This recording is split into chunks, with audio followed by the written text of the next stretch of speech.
I kind of pulled it out of the past. It's one of my favorites. It's a poem about revenge. It's called Vigilante Justice. I'll tell you a fun little story that you probably never have heard about a van, a woman, and a couple of dogs and some events that may have occurred.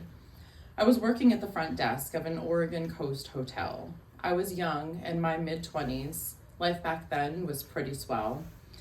I lived in a little beach cabin. My new boyfriend, Mike, lived next door. Terry, my boss, lived right next to him, the three of us at the seashore.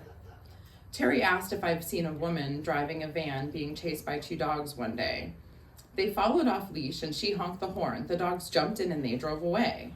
I honestly hadn't the slightest idea what Terry was talking about. It all sounded pretty crazy. I must have been working or been out.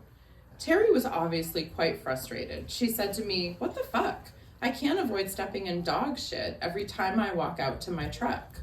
A few days later in my kitchen, making breakfast and still half asleep, I heard a horn honking out on the road with a steady beep, beep, beep, beep. I looked outside and saw the van with two bouncing dogs in tow. It got to the main road and both dogs jumped in and I thought, what do you know? My coworkers lived in the neighborhood. We started seeing the van all the time. The dogs ran all over in everyone's yard, committing their dog shitting crime. We didn't know what we should do, so we complained to the local police. They told us we have to see her do it in order for us to make peace. This madness, it went on for weeks. We saw those two dogs everywhere. One of us even made a video, but the police didn't seem to care. One night, Mike and I were visiting friends at the north end of town where they dwell. Getting ready to leave, I saw a whole mess of text messages on my cell. Terry had located the residence of the woman with the dogs in the van. "Get home right now," she told me. I found her, and I've got a plan. Terry had gone and gathered up all the poop that she could find. She didn't leave a single bit of fecal waste behind. She had divvied it into plastic bags, keeping everything clean and neat. The three of us, plus her daughter, left and headed on up the street. Sure enough, she had the right house. There was definitely no mistake. It was time to get our sweet revenge. The city's cleanliness was at stake.